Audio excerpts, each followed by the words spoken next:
da Venezia. Oggi abbiamo qui con noi l'ambasciatore Giampaolo Scalante, presidente dell'Ateneo Veneto, già ambasciatore d'Italia in Grecia e Turchia, capo di gabinetto del ministro degli esteri e consigliere diplomatico del presidente del Consiglio.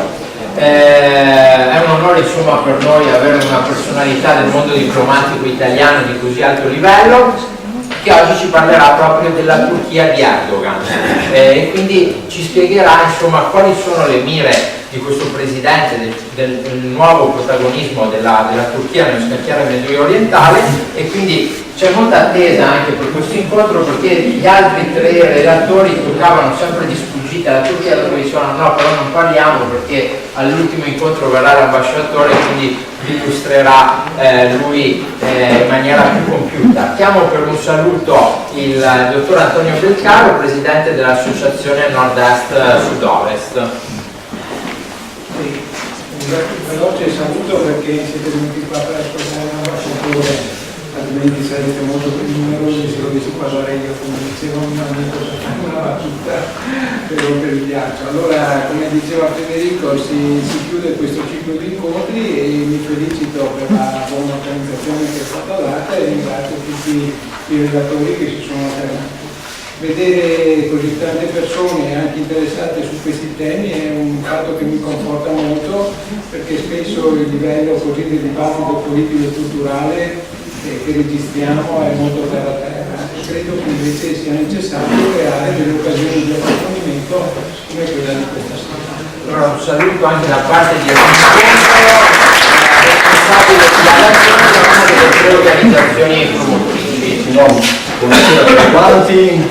Dai, siamo giunti alle conclusioni di questa bellissima manifestazione. Credo che ognuno di noi, avendo assistito a queste serate, a questi incontri, si sia arricchito, quantomeno abbiamo un quadro che è un attimino più variegato, ecco. Questo ci permette di riflettere, ci permette anche di capire e di guardare avanti. Ecco, io ringrazio ancora una volta Federico per la passione e l'impegno.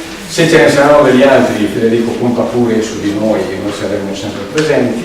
Ecco, ringrazio i relatori, ringrazio di tutto cuore, ringrazio voi altri, siamo soddisfatti per la partecipazione, l'ha già detto Federico, insomma. Peccato che sia l'ultima serata che abbiamo finito, insomma. Grazie.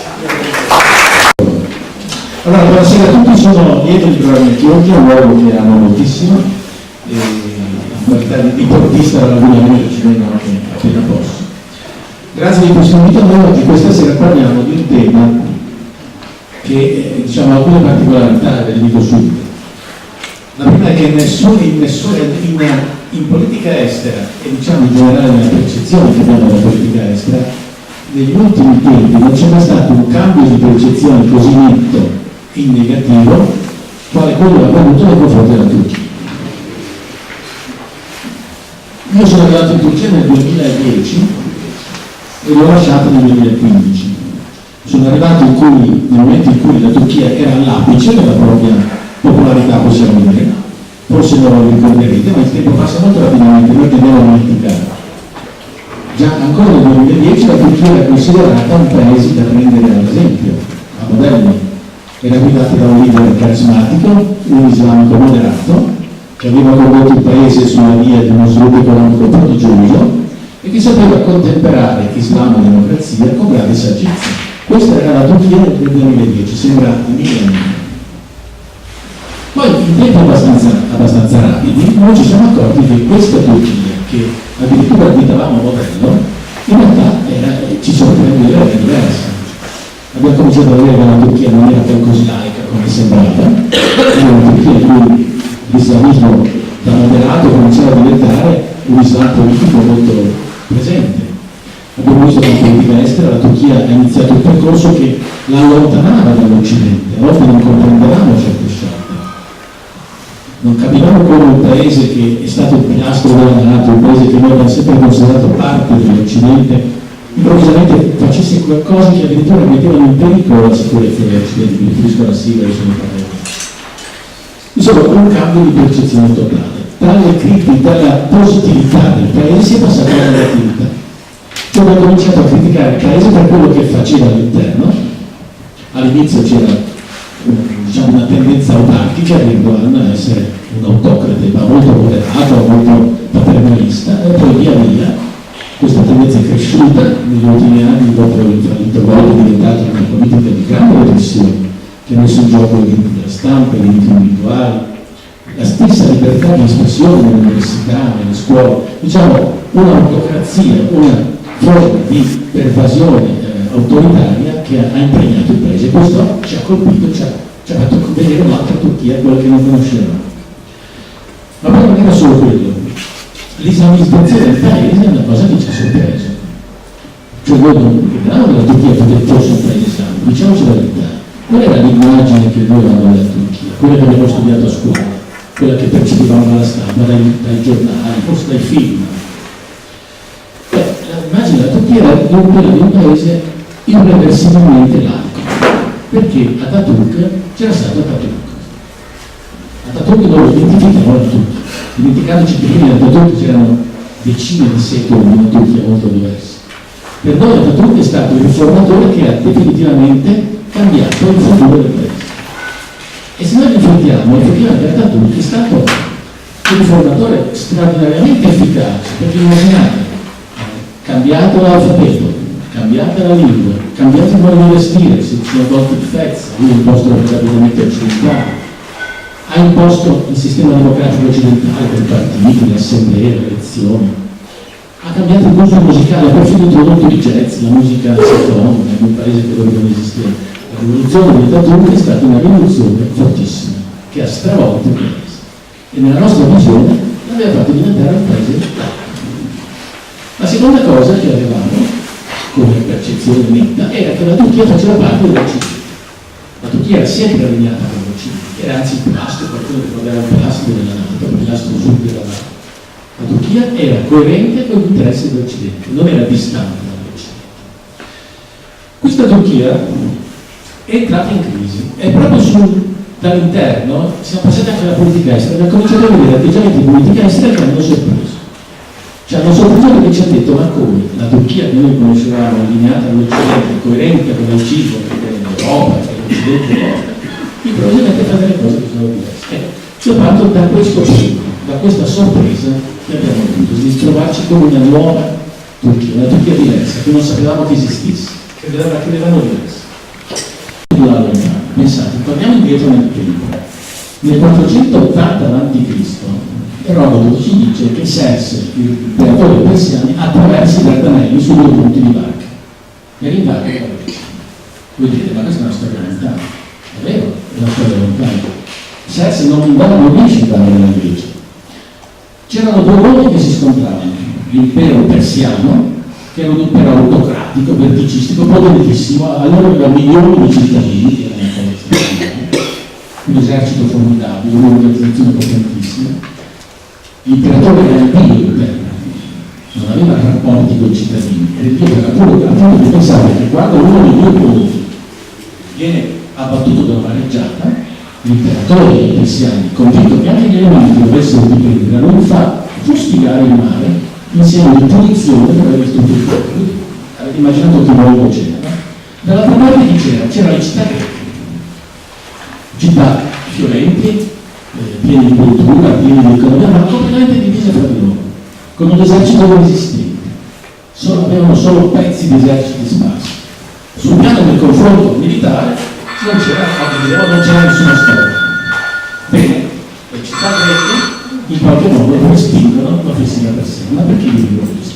Perché questa offensiva che è passata attraverso il Dardanelli, se Serse avesse vinto e i greci avessero perso, io so che la storia non si può fare alla rovescia, no? Dicendo insieme, ma provate a immaginare se la persiana avesse vinto la sua battaglia, se fosse insediato, noi non avremmo l'Occidente, non avremmo l'Europa.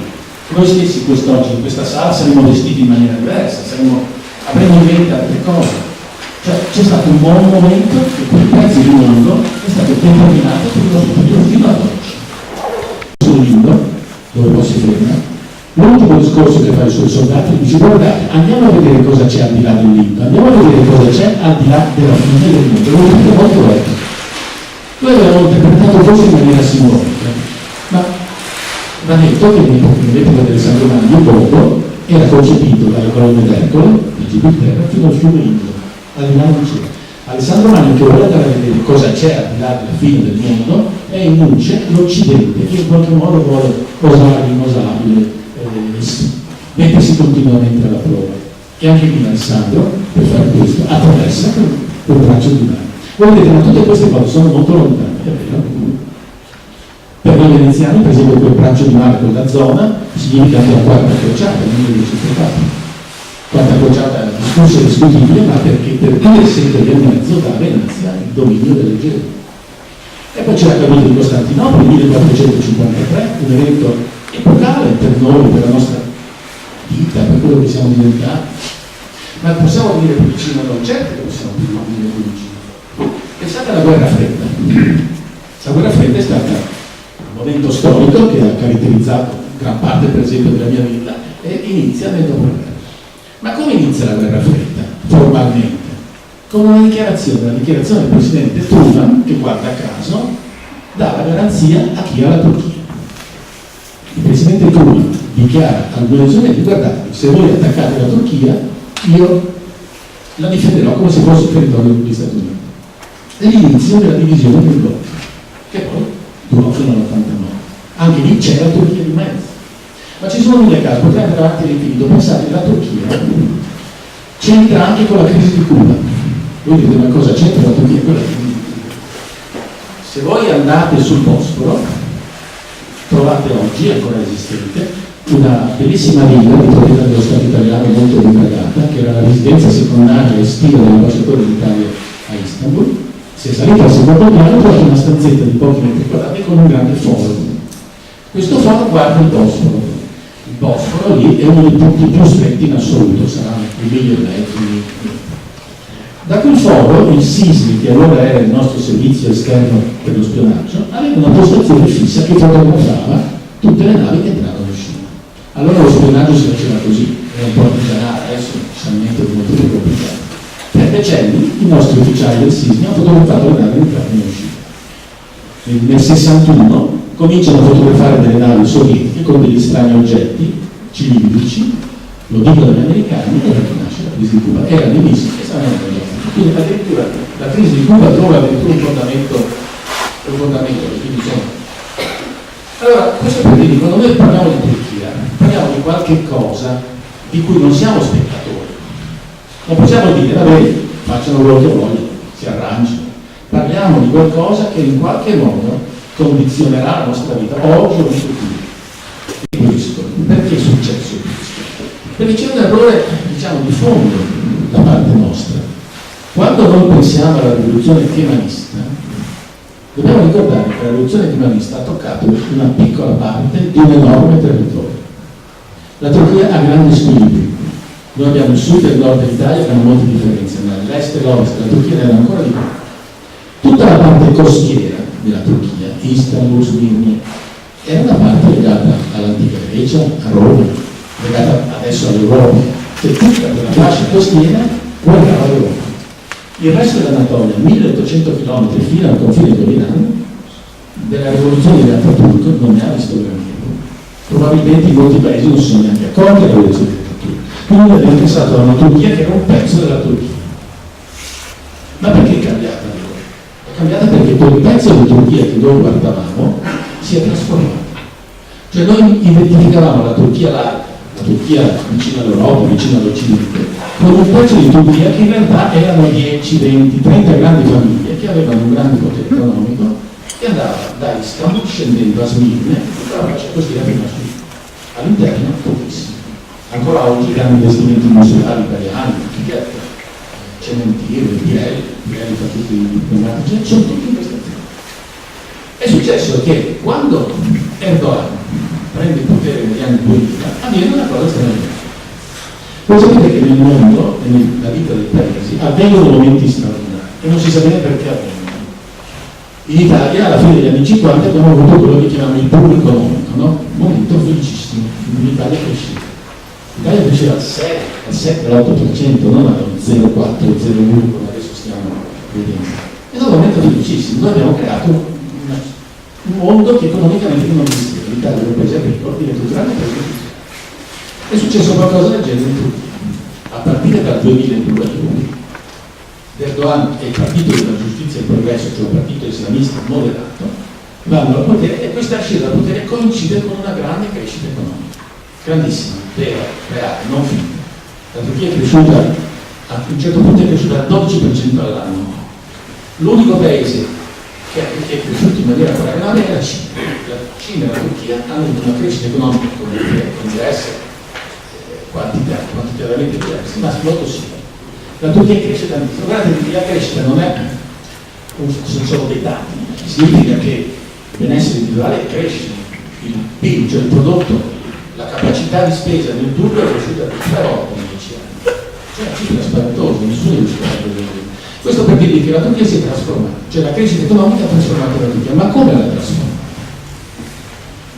Ha migliorato il potere di quelle 10, 20, 30 famiglie che dominavano tutta la parte anatolica, che erano quelli che parlavano con l'Europa, erano amici di Agnelli, erano amici dei nostri no.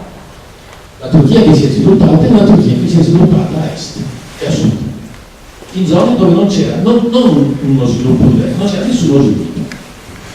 Un pezzo di Turchia enorme, di 1000 km con il 50% degli abitanti, improvvisamente scopre la crescita economica.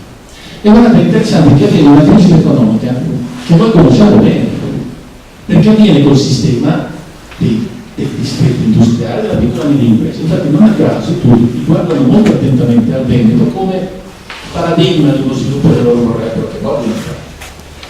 Arriva Erdogan e col suo arrivo coincide con questa crescita.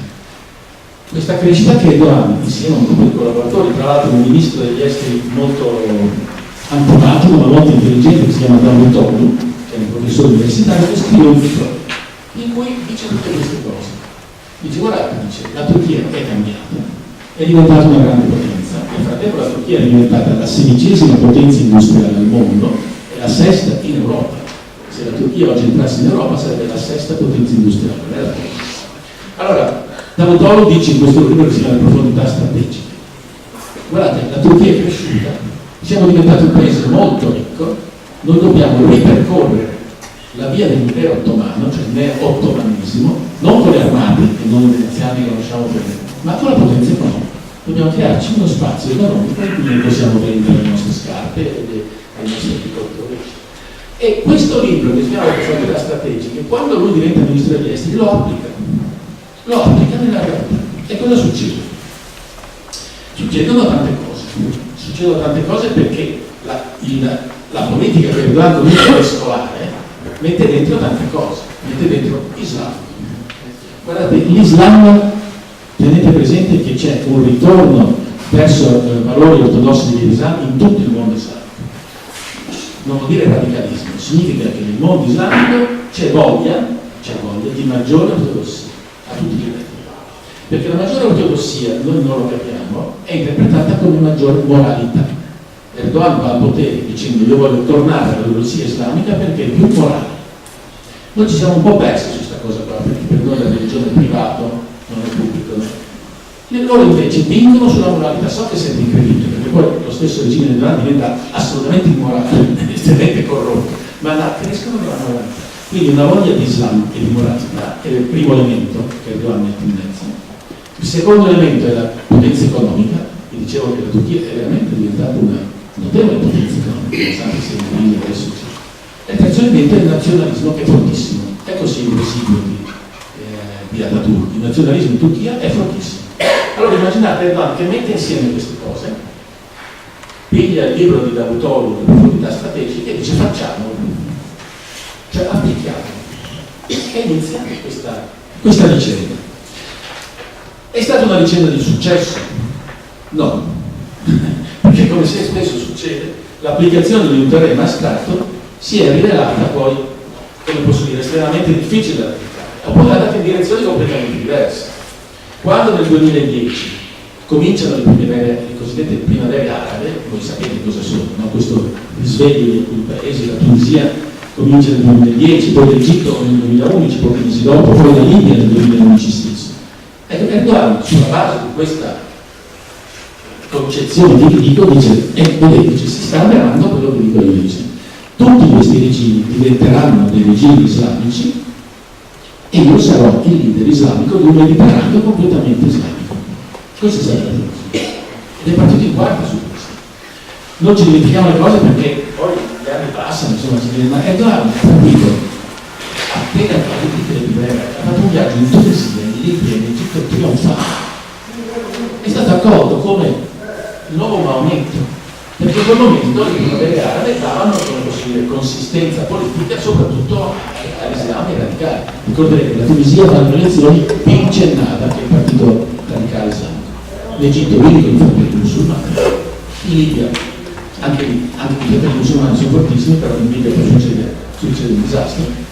Però effettivamente stavamo in quella direzione, cioè l'Islam politico stava diventando il regime del Mediterraneo. Allora non si butta dentro questo, al punto che pensate i miei colleghi del Ministero degli Esteri turco erano scandalizzati, perché Erdogan quando va in Libia, in Tunisia, non si porta dietro i funzionari del Ministero, si porta dietro i funzionari del partito, cioè va a parlare partito a partito, cioè va a parlare, diciamo, usa la chiave islamica per fare la sua politica. Fatto assolutamente io sono la stessa cosa. La Libia, cosa è successo? Disastro. La Libia si è spaccata in due. Pensate che la storia è veramente divertente, interessante per molti aspetti, perché la Libia come Stato non esiste. Pensate che la Libia non ha una storia. La Libia nasce nel 49 come invenzione. La prima persona che ha usato la parola Libia dopo i Romani è stato il generale Graziani nel 1934, perché voleva unificare questa nazione di comunicazione. La Libia è stata sempre due pezzi, anche i Romani, la Libia non era la Libia, andava fino all'Egitto. La Libia era due pezzi, un pezzo che guardava Oriente e un Occidente. Bengasi che guardava verso la Grecia, infatti si chiamava Berenice, che era una colonia greca, e Tripoli che guardava dall'altra parte. Adesso la Libia, tra Haftar e Sarraj, che sapete sono due contendenti, si sta aprendo esattamente su questa frattura storica di secoli e secoli. Quindi la Libia l'Egitto è tornato a essere una dittatura militare e la Siria in questa situazione. Quindi vedete un quadro in cui la politica estera di Erdogan certamente non ha avuto quello che voleva. Erdogan voleva diventare il punto di riferimento per tutto il paese, per tutta quest'area vasta e importante, il punto di riferimento economico che in parte lo è già, ma anche il punto di riferimento politico, anche perché l'Egitto ha una specie di momento in cui sparisce, no? La dittatura egiziana non è certo un paese che può muoversi sulla scena internazionale in maniera importante. La Siria è un paese in preda a questi problemi, con l'Iran ha stabilito un accordo. Allora vi dicevo davanti alla conferenza, che vedremo cosa succede, ma già il fatto che sia così è una cosa rivoluzionaria, in cui la Turchia continua a muoversi sempre con questa filosofia. Per esempio il caso che avete sentito di questo giornalista Khashoggi è qualcosa che Erdogan sta usando in questo senso. Questo giornalista Khashoggi, che noi subito abbiamo cominciato a dire il giornalista che viene tarpate le ali perché dice la verità, le cose in Oriente non sono mai. Ricordatevi quando sentite, quando vengono applicati dei criteri che magari funzionano in Francia, in Germania, in Italia, al Medio Oriente o all'Africa, è impossibile. Il giornalista Khashoggi non era un difensore della libertà, era un giornalista che era un radicale islamico e che faceva parte di un clan interno alla famiglia Salman, che non è il clan buono, non è quello del principe ereditario che oggi è. E quindi criticava questo principe ed è stato ammazzato in questo modo atroce, come sapete. Allora, questa vicenda, che in realtà non ci dice nulla di nuovo, perché che il regime saudita faccia pezzi di oppressori lo sappiamo, ma siamo sempre stati zitti, perché i sauditi sono una pietra miliare del nostro rapporto nel Medio Oriente, no? Che poi lo facciano nei consolati, questa effettivamente è una cosa un po' nuova, devo dire abbastanza curiosa, ma che la Turchia giochi su questo significa una cosa molto precisa, che la conferenza di domani si spera porterà a un avvio di divisione o di stabilizzazione della Siria, che gli americani, che i turchi stanno facendo questo lavoro per attirare verso degli americani e allontanarli dai sauditi, sperano che gli americani non sosterranno i curdi, perché in questa stabilizzazione della Siria potrebbe saltare uno stato curdo. I curdi sono in un luogo che si chiama Idlib, sono già lì, già occupano quanto loro bisogna farlo, e vedete quindi la Turchia continua sempre i suoi giochi. E poi c'è questo rapporto con l'Arabia Saudita e l'Iran.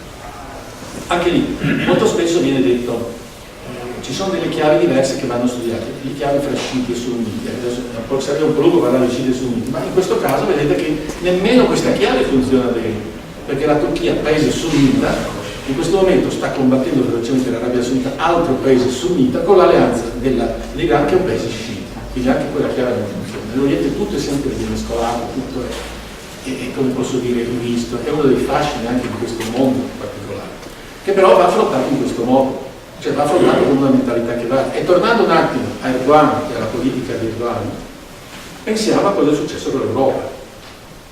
Ora voi sapete che l'ingresso della Turchia in Europa è una specie di favola che si racconta ai bambini la sera, no? Invece 18 anni fa la Turchia inizia, insomma, è una storia lunghissima. In realtà è stato un negoziato di interesse. Però c'è stato un momento in cui questo negoziato ha cominciato a funzionare.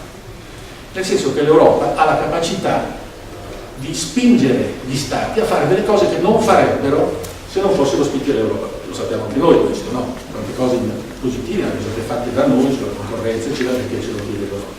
Ecco, la Turchia fino al 2005 aveva fatto dei passi avanti notevolissimi. Aveva abolito una serie di leggi assolutamente incredibili. Pensate, c'era una famosa legge che criticava l'attentato alla turchicità. Pamuk è stato, Ram Pamuk, il Nobel, è stato messo in galera per l'attentato alla turchicità. L'attentato alla turchicità vuol dire qualunque cosa, come se io dicessi qualcuno contro un crimine contro la venezianità. Cosa vuol dire? Qualunque cosa, non dice una parola, quindi è stato abolito questo crimine, la libertà di stampa era stata in stampa. Insomma, nel 2005 noi avevamo un effetto europeo molto positivo sull'Europa, che aveva avuto degli standard in crescita. Ma cosa succede nel 2000? Dice, la Turchia non può entrare in Europa perché è un paese asiatico. Bravo, è un paese asiatico. Ora pare che dal 2005 la Turchia si congela i negoziati, da quel momento non ci sono più né gli incontri né le modifiche legislative, eccetera. Dal 2005 in poi la Turchia peggiora in maniera straordinaria tutti gli standard di rispetto ai diritti civili, tutto. Nel 2010, soprattutto nel 2012 e 2013, la Turchia comparato al 2005 è pessima. Restaurata la capacità di poter stare in carcere una settimana senza chiamare il giudice, arresti di iscritti, cioè tutto peggiorato. E cosa succede?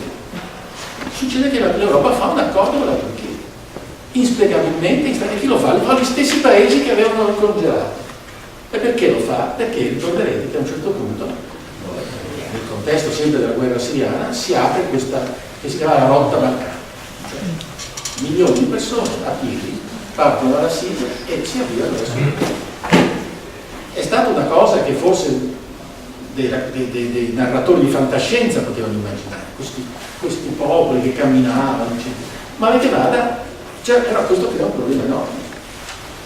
La Germania all'inizio dice, ricorderete la Merkel, dice li accogliamo tutti, e poi si accorge che non si può fare, intanto un mezzo paese è contro, la Germania non vuole accogliere, il sud della Germania non vuole accogliere i migranti, quindi la Merkel si trova un grosso problema.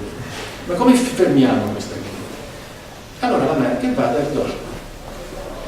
Erdogan, che sa essere un candidato all'Unione Europea, e dice: guarda, caro Presidente, se tu fermi questi signori che vengono in Europa e che noi non sappiamo come fermare, perché non possiamo né sparare addosso, non sappiamo come fare, se tu li fermi, io riapro il negoziato.